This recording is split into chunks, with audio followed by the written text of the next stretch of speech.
Samuel Kim. I will be moderating today, and also today's session will be recorded. I'm an associate professor at Texas Woman's University. I'm also a licensed psychologist in Texas and Colorado, and I received my doctoral degree from Georgia State University. We have on the panel Dr. Mijin Kim, who's an assistant professor at Texas Woman's University in the counseling psychology program. She received her bachelor's and master's degree in South Korea and PhD in counseling psychology from the University of Houston. Before her time at TWU, she was a staff psychologist at Virginia Commonwealth University for about 5 years. Next, we have Miss Hannah Chung, who's a licensed marriage and family therapist practicing out of Orange County in Southern California. Her professional experience over the past 13 years includes county contracted settings as a clinician and clinical supervisor, group private practice, and private practice with individuals and couples. Currently, she's in full time private practice and works primarily with pre engaged, premarital, and marital couples. And then last but certainly not least, we have Dr. Jason Kim, who is the director of New Life Bridge Counseling and served as a military and family life counselor. He's been working with clients who struggled with ADHD, ODD, depression, bipolar, various addictions, and marriage issues since 2007. So please welcome our panelists. All right, I think the first big question to get us all started today is the first question that comes to mind when people think about getting therapy. It's how do I know that I need therapy myself? Like, is my problem big enough? Is this a problem that I need to see a therapist for? So, Mijin, Hannah, or Jason, whoever would like to go first, how would you answer this question of, hey, do I need therapy? Is this a problem that really needs to go to a professional therapist?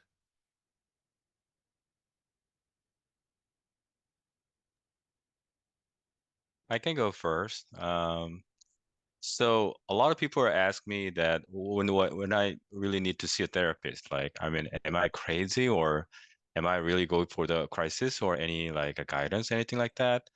But from my therapist perspective, when someone is struggling with, for example, they have a functioning issues or symptoms are getting aggravated and they cannot function, they cannot go to sleep well, their relational issues are so stressful, they cannot eat well. Maybe they're not diagnosed with a clinical sense of depression, anything like that, or even their school functioning. Kids are sometimes acting out at school, kind of got a notes or end up going to the counselor's office so often. So when we see that some of the functioning issues are coming up, maybe that's the time we need to think about we need to help with the people. I really like what you said, Jason's that functioning part. It's someone going through their life and everything's fine. And then all of a sudden, or gradually over time, that functioning changes and it's different. Maybe it's not to, as you said, the clinical diagnostic level, but something's changed. Is this similar to what you have seen, Mijin and Hannah?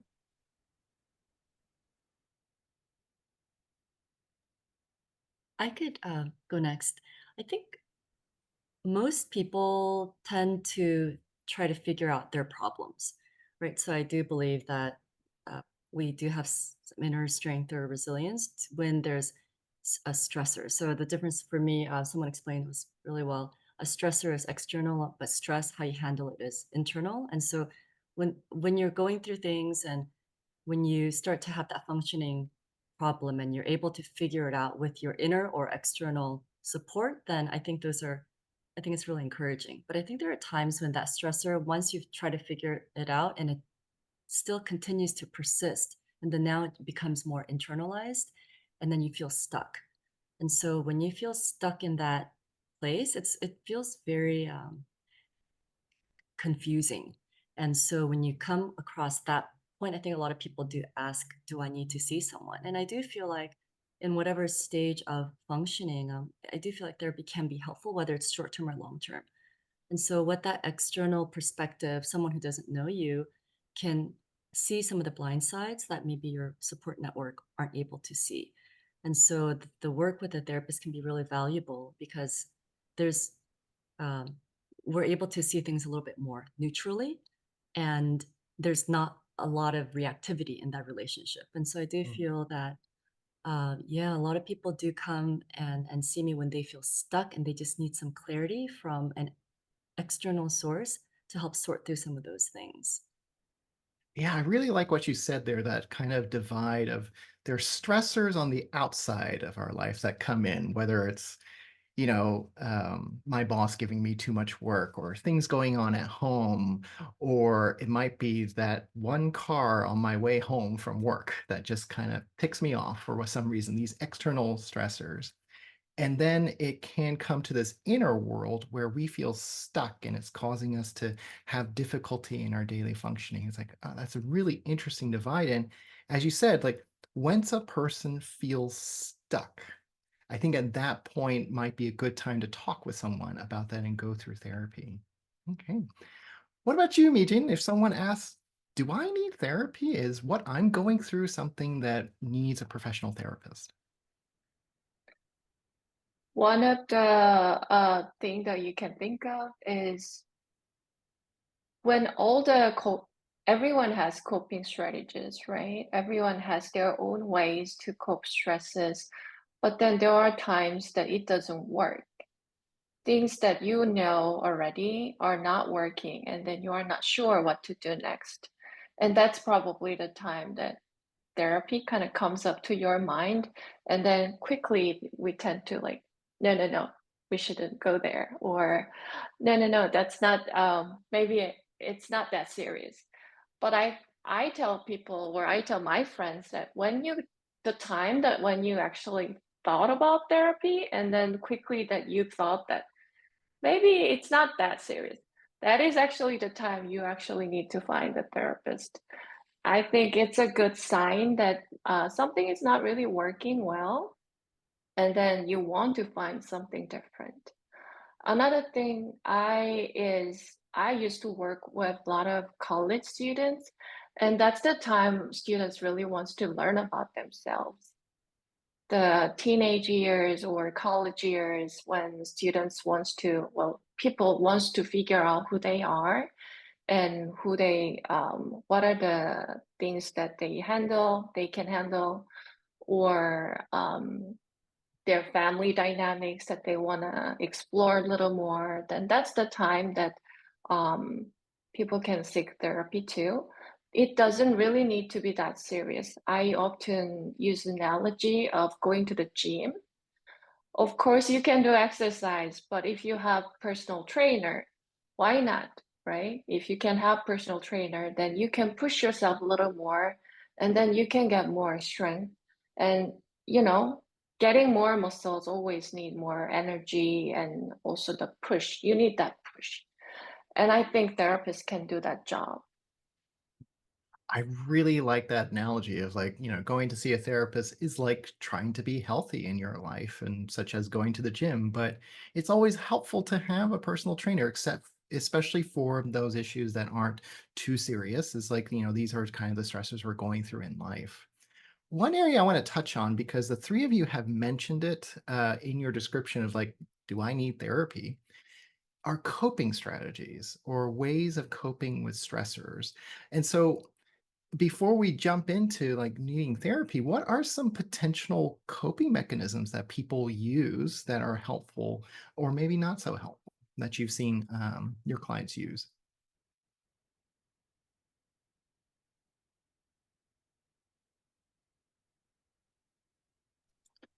I'll go first. Like, we use the word self-medication. Let's say some people got really stressed out about the religion.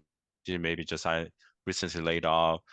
Uh, Sometimes drinking more or smoking more, maybe any other substances, any other things that kind of feels like I can kind of go for my own way out as a coping, but end up you are like harming you more self, damage to your health or relationship more with some of the substances or other stuff that you just temporarily, but that temporary way out sometimes might not maybe end up really helpful for the long term. So those copings are not always really appropriate or healthy. So when we're talking about the coping mechanism or coping strategy, something we need to really find out the healthy way of doing exercise, getting a social support or even pastoral care, or even their own regular time management or something healthy habit or hobby can be something different type of coping skills that we're talking about. Gotcha. So we have both the healthy coping strategies that are helpful, and we also have some coping strategies that are not quite as helpful in our lives. Yeah, what are some other coping strategies y'all have seen?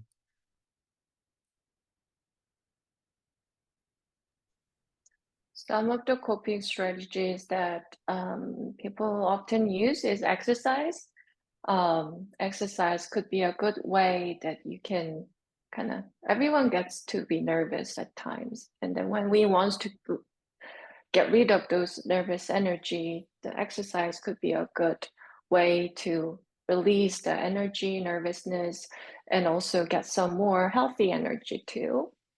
Other thing I can think of is self-care. Self-care could be a good coping strategy. I think it's really important to um, monitor where your stress levels are, and before it gets too high, do something right before. So I think knowing the signs that you send your body or your mind sends to yourself, that's a good way of coping. So uh, what is the signs that I have when I am very stressed out? And if you start noticing it, I'm not really seeing anybody, I'm not really eating well, I'm not doing something that I used to do when I am feeling better. Those could be a good sign that you actually need to take care of yourself. So having those signals could be a good way of coping. Yeah, what a great suggestion because, we know ourselves pretty well. And so if we know that we're getting to a point of being stressed and it's like, this is going to be a little oppressive for us, then, are there different activities that we can do like self-care, exercise, and such? What about you, Hannah? What have you seen amongst your clients? I think some of the hardest things to do when you're in a state of depression or anxiety is actually just to even do something. So I tell my clients something is better than nothing. And also in physical therapy, I have a friend who's a physical therapist. I mean, he helped me through just my I had frozen shoulder, and it literally froze me from doing anything. So the thing that he tells his clients is movement is medicine. And so if there's anything that you can do with movement, just even from where you are, standing up, just doing quick jumping jacks or going outside for a 5-minute walk, even though you hate it, doing it while you're hating it, but at least you're doing it. And also hitting some of those senses, such as smells, music. Like I have a squishy thing in front of me, like a stress ball. I have things that smell really nice in my space areas. So even interrupting some of those negative loops and and using some of your senses, one of the 5 senses, helps to get to the coping skill that you would like to get to. And so for me, movement is any kind of movement. Music is always good, and just using any form of senses. In cold water too, like if you feel stuck, just getting to the sink and just splashing cold water on your face, or even if you're able to, if you could withstand the cold, like a quick cold shower. I don't like cold, but a lot of my clients say that that has been it's been really good for them. So subtle changes. And so my mantra is something is definitely better than nothing. I like that there's two of them there. Is that something is better than nothing, and then movement is medicine. Just doing a little bit is better than not doing any at all. Although I will admit, when you mentioned the cold shower, I got goosebumps. I was like, oh, that sounds awful. But hey, if it helps people, it helps people. All right, so we've gotten a few ideas, and some of these coping things that some of our listeners are listening to might engage in some of those things. Some might have regular workout things, or you might be like Hannah and me, who have little fidget things on our desks that we play with.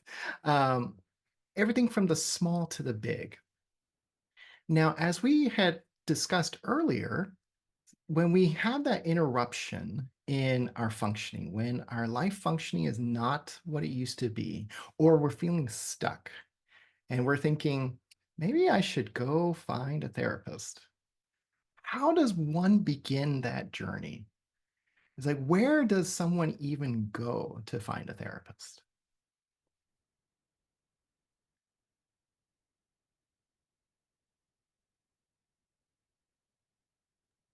Mijin, you want to take this one? Where would you say, like, if a friend or someone you know came to you, say, oh my gosh, where do I go to find a therapist? Like, how do I find someone? Um, I think it depends. I'm thinking many things that at the same time. So I was thinking that, do you have insurance or not? So that's a good thing to start first. If you have insurance and if you want to find therapist under the network of your insurance, that would be a good start. Because financial reason would be a big thing of the barrier to access therapy. So I think if you can use your insurance, probably you can use the copay, and it'll be a good start. And there are several like listserv that Korean therapists or Korean American therapists, Asian therapists are on. So I can copy and paste that list web link that you can find therapists if you want to work with therapists who identify as Korean or Asian therapists. There are other websites that you can find just general therapists close to your where you are located, and that the website called Psychology Today would be a good website that I recommend everyone. Okay, so there's a couple different resources like Psychology Today, your insurance company, and these magic listservs that Mijin had mentioned. What about you, Dr. Jason? How do you address someone who says, how do I find somebody?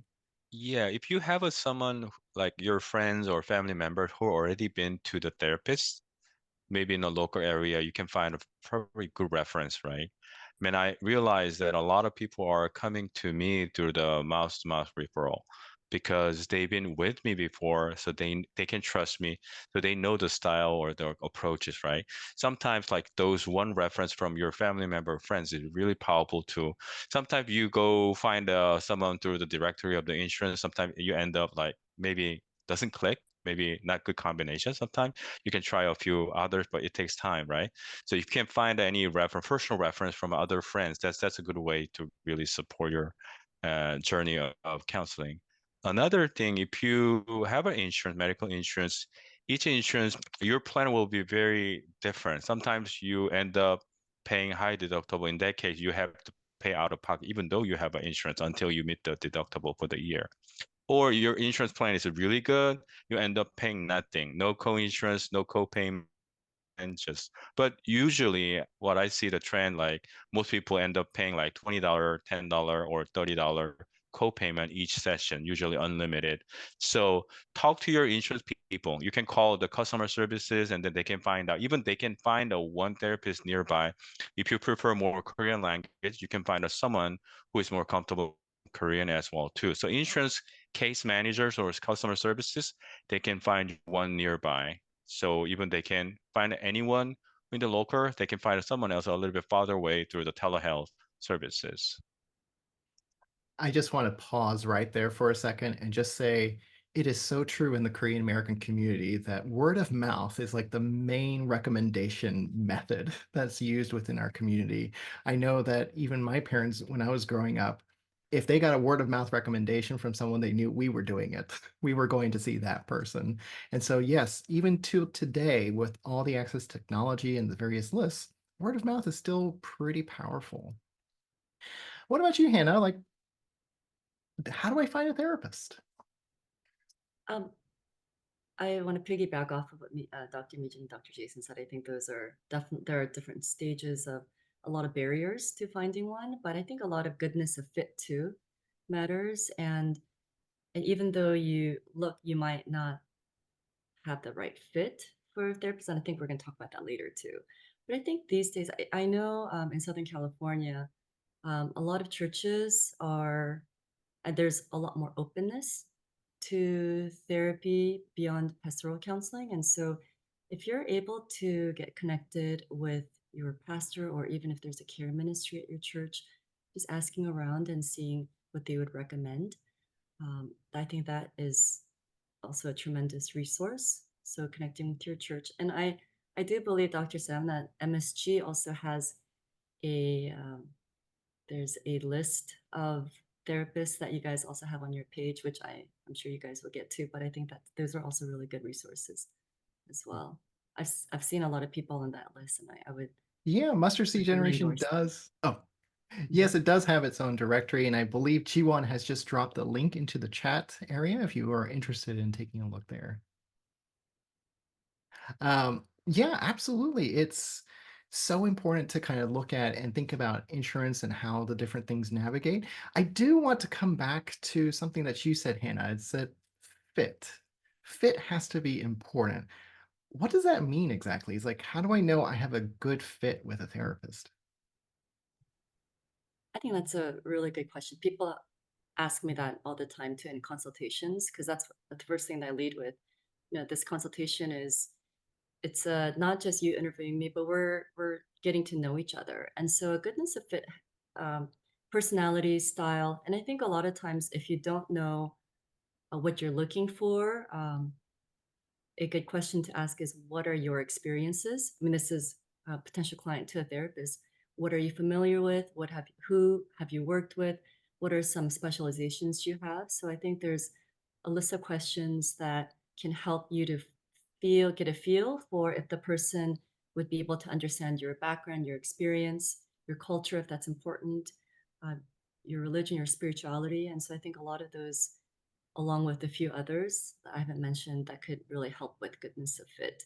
And so it really, a lot of times you get a good feeling in your gut, like, okay, I feel like I can work with this person. But then if you talk to maybe 2 or 3 other therapists or potential therapists, then a lot of times it's just, oh, I feel good about this. Let's get started. Jason, did you want to add something? I saw you Yeah, unmute. along with what Hannah said, I mean, I provide a pre-consultation, usually 15 to 20 minutes. Like, realize that a lot of people are shopping actually through the psychologytoday.com, other website. They usually call several different therapists at the same time. So they want to get to know the therapist as well. And then they usually have some of the people who've been in therapy before, they know what to ask. What kind of approach you do, like scheduling wise or fees, sliding scale, whatever it is, they have a specific question for the therapist. So it's okay to ask for free consultation, 15 to 20 minutes. Usually the therapists are okay with that. So just try out those pre-consultation and then you can get the gut feeling, this therapist will be right for me. And usually if you have those pre-consultation well, I think from my experience that those clients that stay longer in the therapy as with me as well too personally as well. So pre-consultation is a really good way to get to know the therapist. Gotcha. So the two big things I've heard so far is one is a pre-consult call to kind of just get a sense of who the therapist is and if the therapist is comfortable working with me as a client. And then the second thing that you had mentioned was not only the pre-consultation call, but also just thinking about, do I feel comfortable with this person and opening up? Meeting. Another thing I want to emphasize is feel free to share that things that didn't click with you or things that you didn't like in the first session or second session. And I think it would be a good chance that you actually can learn how to work with that therapist. And you also can see how the therapist is willing to be flexible and work with you, collaborate with you. So I know it's not easy, particularly if this is your first time to be in therapy and then bring up some issues that or the discomfort that you had. But actually, therapists are trained to listen and take care and care the clients if they feel uncomfortable or if they are not getting anything out of the therapy. So feel free to raise any concerns from after seeing the therapist first time or second time, and then see how the therapist is really willing to work with you regarding that. And usually it takes a couple sessions to two people to dance together, I think. It takes time, even if it's very experienced therapist, it's always it takes time to learn about one person, who this person is, and then what is the style of their talking or bringing up their issues. So give some time and then see how it goes, and maybe 2 or 3 sessions, then you'd feel that, yeah, this person is willing to work with me and accommodate what I want to focus on or not. I feel like that's such an important point to make, that it does take time. The first session might be a little uncomfortable. There's a little feeling of just kind of like you're unleashing all of the stuff in your inner world that you haven't told anyone about. And so it could be uncomfortable at the start. Now, I want to take a step back for a second, because the three of you have mentioned something that might be something that most people haven't heard. It truly is okay for me to give feedback to my therapist or even ask them questions about how they do things. Is that really okay? And yes, I want y'all to respond. Yeah, I think it's perfectly fine because like some therapists are, most therapists are flexible and resilient enough to, kind of meet the needs of the clients. Like we are like here there for their needs, not for my needs. Sometimes my personal preferences does not make, for example, some people like to be online session virtually all the time, but other people really always want to be in person. So definitely that's very adjustable for the therapist, right? And other stuff, maybe definitely I don't prefer to seeing that somebody who is younger, like second grade or third grade online. It's hard to do it, right? Definitely parents always ask for, maybe in some exceptions increment whether we can do that online for one time, but most therapists are willing to definitely adjust their approaches and some of the things that if it is not really critically important to the therapy process. Gotcha. Oh yeah, feedback is of utmost importance because they're here to try to change some things, right? And so a lot of people most most people don't like to give bad feedback because we don't like to receive, I mean, in general, we don't like to hear negative feedback, but I think therapeutic space is really, I really feel like it's a sacred space where you can actually try something that's different. And if you're to actually say something and then there's good feedback, neutral to good feedback, I think that reinforces their confidence and empowerment to advocate for themselves in ways. And so therapy is also a space to advocate for your needs. And so if you haven't been able to do that in the real world, and if you could gain that experience with the therapist, I think that's huge. I think it gives you something that will help you to do something a little bit different in the real world too.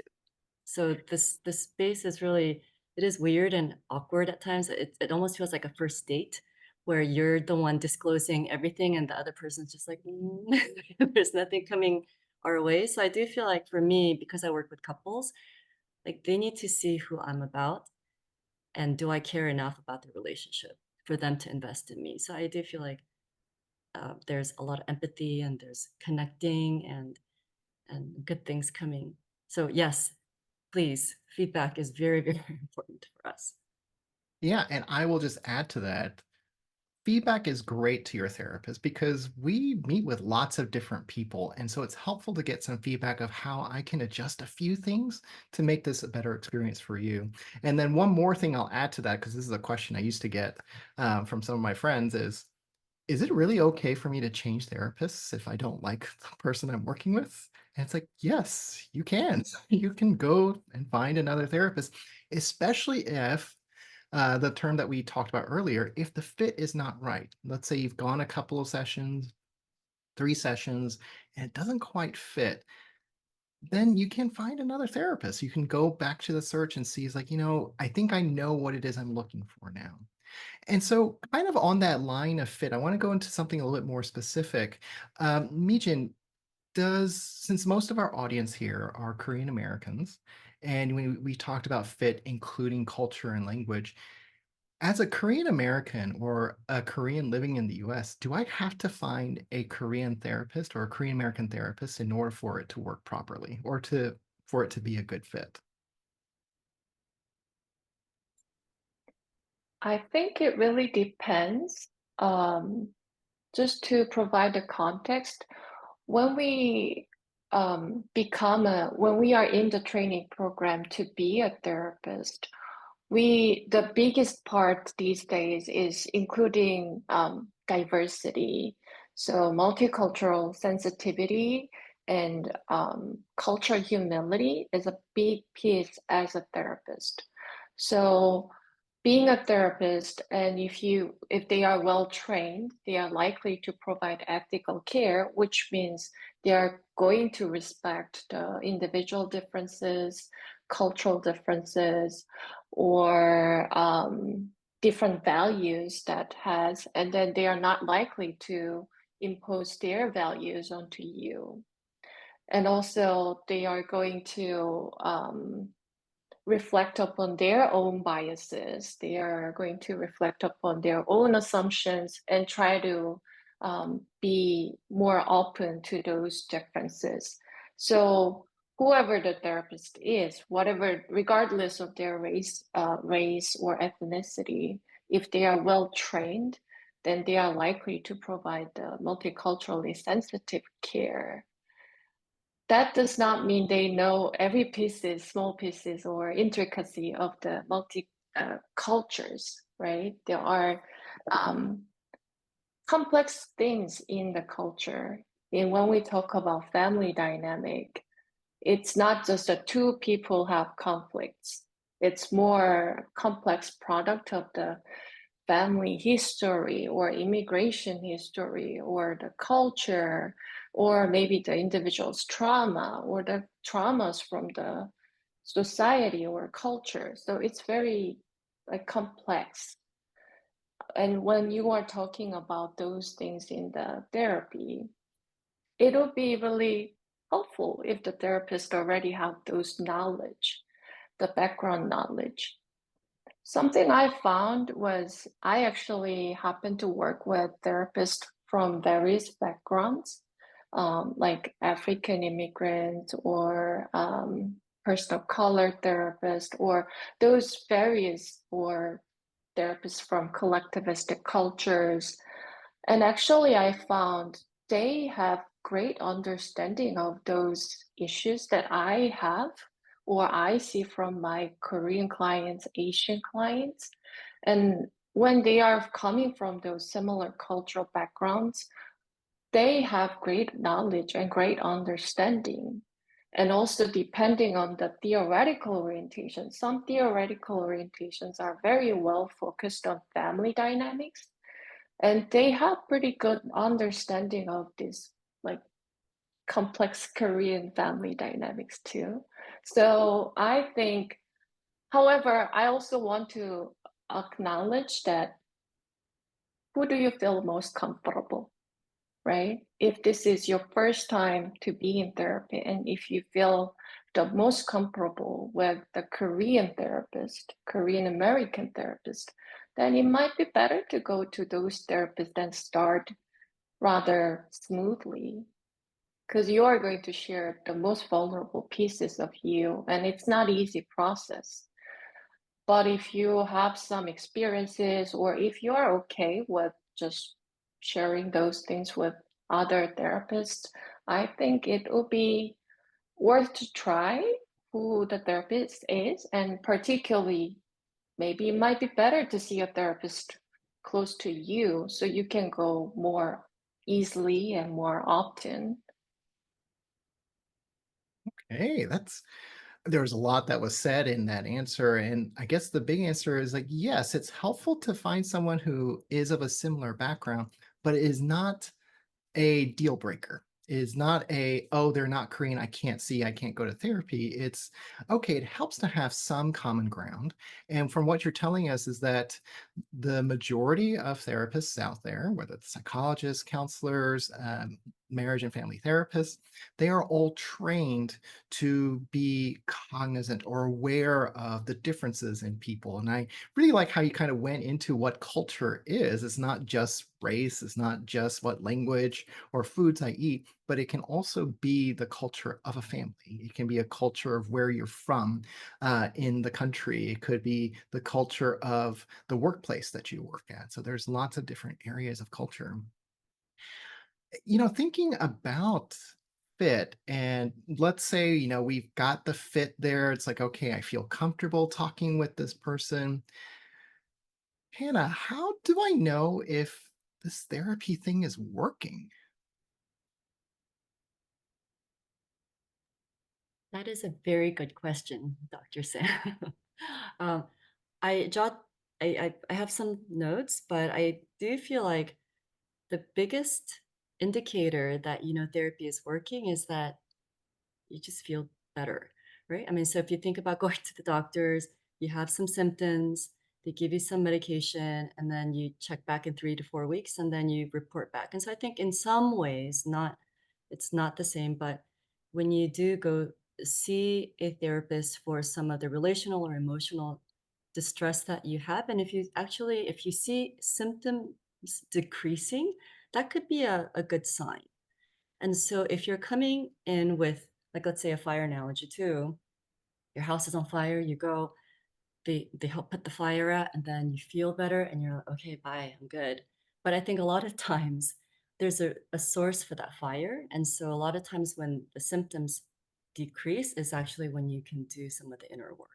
And so I think another reason, a way that that therapy is working is that you become more aware of what those triggers are to the reactivity. Because a lot of times people want to see some changes. And for me, I see a lot of couples and individuals who are having relationship issues.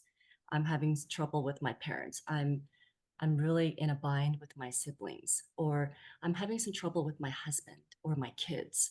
And so a lot of times when we react to things, it's like a knee-jerk trigger. And so when you start to now bring in more awareness, so the second thing is awareness. Like if you are more aware of the triggers as well as observing some of your reactivity versus just knee-jerk, I would say that's a huge win. Because before, a knee-jerk is just, I'm just reacting. But then when you now start to observe some of those patterns in your life and it causes you to pause, that's gold, because that in that pause is when you start to now do this third thing. The third thing, which is we respond versus react. And so a reaction is the thing that you do that is in response to the trigger. But I think when you start to respond, you're starting to now become more aware of your triggers as well as what is happening inside of you. And a lot of times we have these negative thoughts that we don't even think about. It just happens. So, for example, let's say you bombed your test, or you just had a huge fight with your best friend, or with your husband, or your wife, or your friend, and then you start thinking, I'm such a terrible person. I'm a bad person. And so when we start to realize, oh, these negative thoughts are there are things that are happening, but that's directly attributing to my identity. And then you pause and then you start to respond in a different way. Then I would say that whatever you're doing with being aware and observing some of those patterns is we're starting to take now more ownership. And so when we take more ownership, we respond better. And then in turn, sometimes you set boundaries, and this is the disclaimer that I tell a lot of my people who come in for relationships. Sometimes your relationships may not get better. In fact, when you set boundaries, things might actually get worse. Why? Because you're doing something different. The people are reacting to you differently. And so sometimes it doesn't get better, but in the long run, we're looking for sustainable ways to relate with people. We're looking for responsible ways. So I feel that in most cases, your relationships to others do get more healthy. It doesn't sometimes get better, but it does get more secure and healthy. And so the question of how do I know this is working? Well, you find yourself doing things differently. And so you find things working better for you than not. So I think that's also the functional aspect that you're talking about, Dr. Jason, is not that you're just functioning better, but actually you have better patterns and reactions to things that will help you to now be more calm and more peaceful with others. And sometimes you might even say things that you haven't said in a really long time to someone. And again, that's where the disruption of relationships could occur, but we're setting up some stepping stones in order to enter into more secure and more healthier relationships. That's such an interesting perspective because I think a lot of folks who are looking for therapy think about, oh, there's something horrible going on in my life. I need something to be fixed. But what you're telling us is not only can therapists help you with the present situation, but it can also potentially prevent something that might happen later to kind of take a close look at what sort of triggers you. And when you said that, I just thought about how I drive on the highways and I used to get so mad at the person's cutting me off. But nowadays, when someone cuts me off, I usually say something like, wow, that person really has to pee. They really have to get to that restroom right now, don't they? Yeah. So two ends, two folds. One is responding to the situation you're going to. Another one is identifying, are there ways to kind of prevent some of these problems from happening again? What are some other changes that I could expect from seeing a therapist, Jason? It's like, if I go to see you, um, what are some things that I can expect to change? A lot of therapists like using a lingo, cognitive behavior therapy, so CBT. But pretty much the like a simplistically put, you adjust your thought and adjust your actions, right? Behavior, right? But many times that our thoughts and feelings are based upon our thoughts. Let's say, for example, like someone who got I'm nothing. I feel worthless and nobody likes me. I cannot do anything right. So a lot of negative thoughts are going. We are not like reciting literally, but all the time it's just keep going on in my head and it make me really like sometimes leading into clinical symptoms of depression. I don't want to do anything, very lethargic all the time, depressed, down, or even feeling like I want to die. I don't want to do anything. That those are negative thoughts are associated with a negative feeling and ends up with a negative behavior or even no behavior, no actions. Like we talked about the coping skills and a lot of strategies that we have to do something meaningful or healthy behavior. But if you do not like adjusting your thought, doesn't mean that it will not. I tell my clients that I'm not changing your personality. I cannot even do that. I'm not God. You cannot change your personality, your preferences or things, but you can adjust your thoughts, right? Which you can lead to different feelings and then lead up to the later on different behavior choices. And I usually start with this type of like common cliche. If you change your thought, you can change your feelings. If you can change your feeling, you can change your choice of behavior. If you can change your choice of behavior, you can change your habit. If you can change your habit, you can change your destiny, which is very true, but it takes work and time, right? So we always targeting at thoughts, feelings, and behavior all together. That's all therapy is about. Gotcha. So cognitive behavioral therapy is this area that talks about your thoughts, your feelings, and your behaviors and how all of those are interconnected. And I mean, I don't know about you, but aside from seeing my own therapist, there aren't very many places for me to sit down and talk through all of my thoughts, feelings, and behaviors and things that I'm going through. Um, you know, as we keep talking about this, we see how therapy can be beneficial to us. But how do you know when we're done? Like, am I just stuck in therapy for the next 20 years of my life? Or is there sort of like a bounded time period? And this question is for Hannah, but Mijin and Jason, feel free to jump in. Yeah, I'm actually terminating with a client this week. So, and she's the one who brought it up, which I actually applauded her for. And so for therapy work, sometimes it's short term. You come in for targeted reason. And then after 8 to 12 sessions, you might actually feel really good about it. You've met your goals and you're good. So you might want to check in later. But I've had also some clients who I've met with for 5-6 years for ongoing work. And so the question of when do I end is a case by case scenario. But I feel like for the most part, if you feel that we talked about internal and external stressors, but I feel like we also have internal and external resources. And so if I feel that I've gathered and fostered enough internal resources to meet the stressors in my life, as well as now having outside scaffolding. So when we have enough external support and resources along with internal, I feel like it's actually really healthy to move towards weaning off of therapy or even just checking in every month or every other month. And so I think it gives you the sense of, I guess this is where the empowerment piece comes in with, I can do this on my own, but I have my therapist. I have Hannah in the, like, I know where to find her. And so they'll come back to me like after a year just to do spot check. And so the second part of ending therapy is, I don't think many of us do endings well. We do great beginnings, but ending relationships, this idea of ghosting really makes me so irritated and upset because so many of us are victims of that, or we do it because it's just uncomfortable. How do you tell someone, I'm good, I don't need to see you anymore? By, you know, and so I feel like a good termination or a good ending is even more important than a good beginning.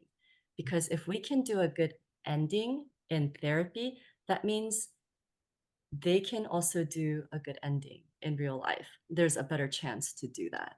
So I think the termination or the ending is also part and parcel to the therapeutic work.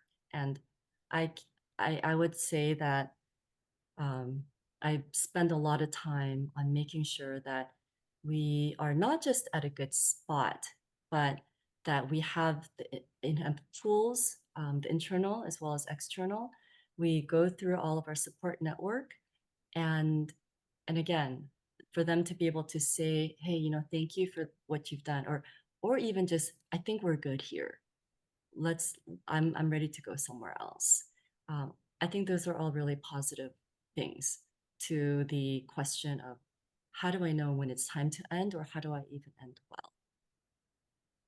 So you're saying it is possible for the client to say, I think I'm good now. I'm ready to kind of bring this Oh, therapy stuff to an end now.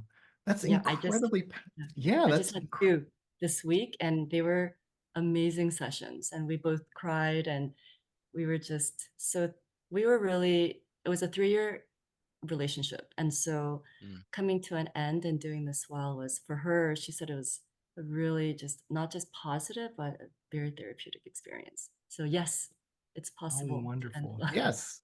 The client has a lot of power into how this therapeutic session goes. And then the other thing that you had mentioned is that it's possible, even after the end of therapy, to have these periodic check-ins at some point. I had a colleague who once described it as, okay, we don't have to see each other as regularly, but you could do an annual emotional tune-up whenever you need it, just like you do a tune-up for your car. Mijin and Jason, how have you dealt with termination or the ending of sessions with clients? Uh, um, I prefer use instead of termination, I use the word graduation, because graduation Graduation. opens up for up or continuing education later on, checkups, I mean, continuing credit already needed for any job, right? So I think I open up many clients that are coming back because, let's say, they have had a therapy relation for a while, and then a year later, some crisis happen, and quick just check up and just catch up. They don't have to repeat anything. So 2 or 3 session handled well, and then learn the new coping, then to move on. So maybe another year later they come back. So I use a word that graduation a lot with my clients. Even they initiate that too, and then sometimes I initiate too. All right. Yeah, I love that word, graduation. We've kind of moved. I mean, personally, I never liked the word termination. I really don't like how they call them terminals inside airports either. That always scares me a little bit. But yeah, graduation, you've kind of moved on. You've been able to work on this aspect of your life and move on to another portion. And it's possible for you to come back for a graduate degree in counseling as well. Mijin, how has endings, graduations, or the classic term of termination been for you and your clients? While working with college students, I think particularly those could be helpful that students can not just terminate it, but can come back anytime. And I think this would be really helpful for the parents too, that I recommend students to build a good relationship with the therapist, maybe working a semester or a year. And then while they are in the college, because college years are pretty tough, students are really pressured to be successful in school while they are figuring out themselves and dating and everything. Like everything comes at that time, very stressful time. So once they have this good relationship with the therapist, and then they can come back whenever they need to. They can come back when there are stressful time, sophomore year, junior, senior, when they are about to graduate. I think that's a good time that um, students can come back and check in and then maybe have like 3, 4 sessions. And then when they feel great, they can leave. I think that kind of system has been pretty good with students. And I think it could be helpful for adults too. I gotcha. Yeah, developing a relationship with a therapist so that if things kind of go awry in your life, because I don't know about y'all, but things go awry in my life all the time. It's nice to have someone that you can kind of jump in with the therapy without having to do the entire intake process over again, or like the whole getting to know you part, or spending the time to find a therapist. Well, believe it or not, we've already come to the last 5 minutes of our group panel session before we go into the breakout rooms for a more intimate Q&A. But before I go out there, I want each of our panelists to answer a bonus question that I did not prep them on, which is, what is one piece of advice that you would give to someone who's thinking about therapy? Is like, should I go see a therapist? What kind of therapist? Like, what's one good, like, guiding light sort of advice that might be good for them before we go into the breakout sessions? I'll go first. Uh, I think the therapy is about all about relationship. Even I don't remember exact references that one of the studies that they interviewed like those who have been in therapy for a while, and what is really affected, how that really change happened. And more than 30 to 35% of their experience with like they said that relationship with the therapist that changed in their life. Theory, technique, 10 to 15%, other stuff, or maybe like something happened outside of session, maybe 40 to 30%. But most the things that therapists can control, or even that clients can involve in, it is a therapy relationship. I think that I cherish as a therapist my relationship with the clients, that the care, the passion, that my engagement with the therapist every week, or sometimes a little more than that, it just create a like trustful environment, that comfortable, something that they can never share with other family members or friends. They shared everything here. It just kept confidential, and some of the things that they feel relieved and comfortable, and then they also feel that I'm not alone. Someone Mm. cares about life, and then even with the expertise and suggestions or coping skill they learn from those relationships. And therapy is very enjoyable later on. It's almost like sometimes very life-saving. Some people like really scared about the paying for the service for the counseling. You just pay for like $150, but it worth it actually. I'm telling you guys, like it is really all about the relationship. Relationship therapy relationship will save you some time in your life. Thank you. Thank you. Hannah. I wholeheartedly agree. I do feel like that relational piece is is significant. I just saw a billboard that said ice cream is cheaper than therapy, right? And so it was an advertisement for After's ice cream shop. I mean, ice cream's really expensive anyway, but must be really good. But people say, why can't I have a friend that I can vent to, and that's all I need. Or, I have really supportive family members I can talk to, which I think is great. Um, why therapy is that this person is only trained, but they don't know anything about you, which actually is good. I don't know if you've had times where you've just unloaded on a stranger and you thought to yourself, why am I sharing so much to a complete stranger? Because sometimes sharing with a stranger is actually a lot more safe because they can't and don't have that. They don't know your friends, they don't know your family, they don't even know your background. They get to know you, and that's through that relationship you feel like there's less barriers for you to get to that place. And so, yes, ice cream and exercise, all of those are cheaper than therapy. But like Dr. Jason said, in the long run, we're looking for more sustainable changes that will help improve your life in the ways that you can't on your own.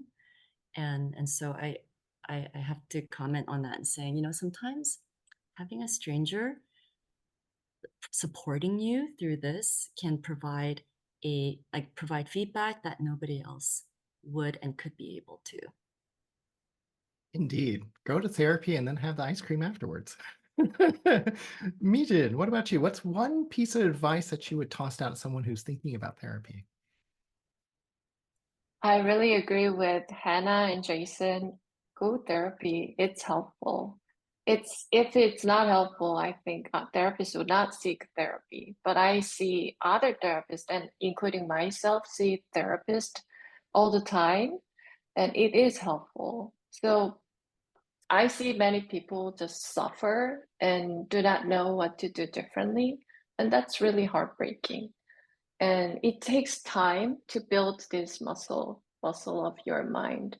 Like you're going to the gym, it takes some time. It takes, if you want to build muscle, you cannot expect it will happen in a 1 week. You need to put at least like a month to 6 months to see some changes. It's the same. Therapy takes time, but it's really worth. And yeah, go therapy. I love that. Just go try it out and, try it out for a period of time. Well, we've come to the end of the group panel discussion, and let me tell you, we've only just barely skimmed the surface of the various questions you might have. There's lots of other questions out there like, how do I tell if my family member or friend needs therapy? What's the difference between pastoral care and working with a secular mental health professional? Is therapy only available in English? And we just barely touched the idea of cost, like how much it costs, what are the different ways that I can navigate that? And these are all questions that you can ask right now as we get into the breakout room for the next about 25 to 30 minutes. And each of the panelists will be in one of the breakout rooms so that you can ask them questions. So Chiwon, I think I'm turning it over to you. And you should all have an invitation to join a breakout room. So please go ahead and join it now.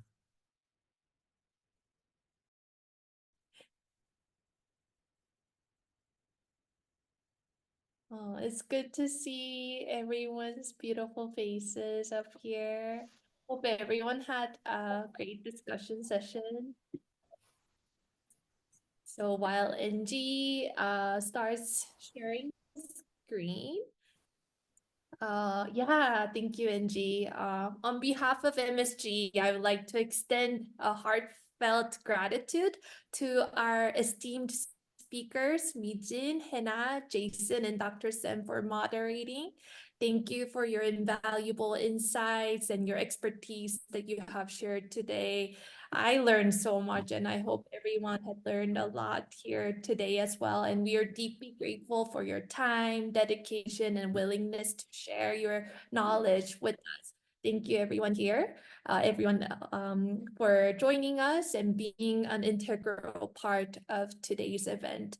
And as we have shared earlier, we do offer bilingual online directory. So if you're ever interested, you can find Korean American mental health professionals based on your region.